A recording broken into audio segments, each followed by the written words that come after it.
So the topic of today's sermon is warnings.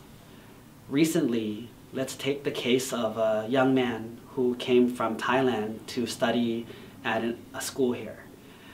He had to come because of multiple problems and issues, and this was one of his last chance. He had a lot of trouble in high school, had to go somewhere else to complete high school, and came here for his bachelor's degree. His parents helped him go to a good school, and he went. And it was in a way, a style that he likes. However, many problems arose. And over the last 6-7 months, we lost contact with him. And a couple days ago, he showed up and we realized he had a problem. Within the next couple days, the director of the school wanted to meet him. And he thought that it was an issue about, whether or not they would scold him or punish him or not. But when I asked to see the emails, it turns out that there was 10 emails sent over the last 2 months warning him about what was about to happen. And all of them were unread. They were all new emails that were not read, but they were dated back months ago. The first email says, "You've missed some classes. Missing a lot of classes could lay you in a lot of trouble." The next email, like 2 weeks later, says, "You've missed more classes. You are a few classes away from the boundary of getting in trouble, and this trouble could affect your visa." The next email says, "You are over the line now. Is something wrong? Do you need help? We are available to help you. Come talk to us so we can figure something out."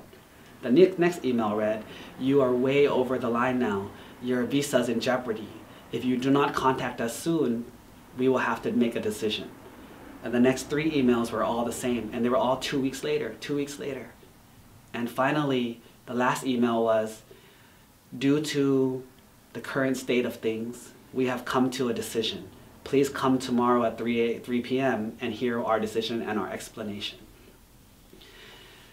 Now to me, this is very unfortunate because he's a good kid, and this is a very stressful situation for him and his family. For us, because we care for him and we care for his family, it's very stressful. But at the same time, if we were being fair, there had been warnings. There had been plenty of warnings. But all of the warnings were not paid attention to. They were not read. Even if you don't understand the language, you could have asked somebody. Even if you didn't know, you could have asked somebody. But you didn't. You let it go. For 2 full months, you had 7 emails worth of warnings. But you chose not to pay attention. So now, we are in a fix-it situation. If and when they kick you out of school, what do? So now we have to run around fixing the problem. But this problem could have easily been avoided had we heeded the warnings. Now his parents are stressed out. Now he is stressed out. We are stressed out. Everyone's worried about what to do. All because someone chose to ignore the warnings. Now, why did he ignore the warnings? I'm sure there was many reasons. Maybe he was not good at English and didn't want to read it. Maybe he just thought they weren't important. Maybe he was too busy hanging out with a girlfriend. Maybe he was too busy playing video games. Who knows? Whatever the reason is, it's not good enough, because this is what led to the problem. How can we use this in our current daily lives? Each one of us has bad behaviors, has mistakes, has issues. And you might not realize this, but people have warned you before. The people that are around you have warned you already. They've told you many times what is wrong. They've told you many times what they don't like.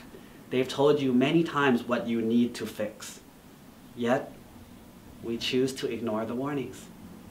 We choose to say, it's their problem, I don't care, it's not a big deal, they don't understand, it's my life, I can do whatever I want.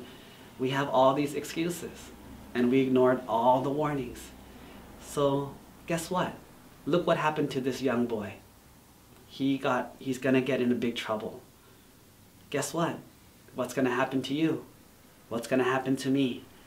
If you continue to ignore the warnings, the longer you wait, the more too late it will become. At that point, there's no more fixing it. There's no more going back. Just like someone who keeps getting fatter and fatter, the warnings are there. The doctor tells you, people tell you. You know, you go to the temple and the ladies at the temple say, hey, have you gained weight? Hey, you look bigger. Hey, have you gained weight? Wow, you look like you've gained weight. They're warning you. You know, your parents tell you, hey, what about diabetes? What about high blood pressure? You're getting older, you're not young anymore. They're warning you. You know, you party too much. People warn you. You sure you should go again? Have you had too much to drink? Are you still going to do this again? People warn you. Or even in a relationship where people tell you, hey, I don't like it when you talk like this. I don't like it when you act like this. You don't listen. The more times you do things that they don't like, the more the chances that they want to leave you or they're not happy and you have a bad relationship. The warning signs have always been there. It's just a matter of you're going to pay attention or not. So, if it's not too late already, go back and observe the warning signs. Go back and look at all the warnings people or things have given you. Even your body gives you warnings. Your knees start to hurt, your back starts to hurt, your body gets hurt, you get sick earlier. You're doing something wrong. Warning signs are everywhere.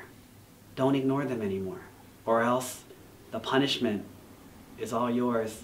But not only that, just like in the example of this young boy, it doesn't just hurt you, it hurts his parents, and it hurts us.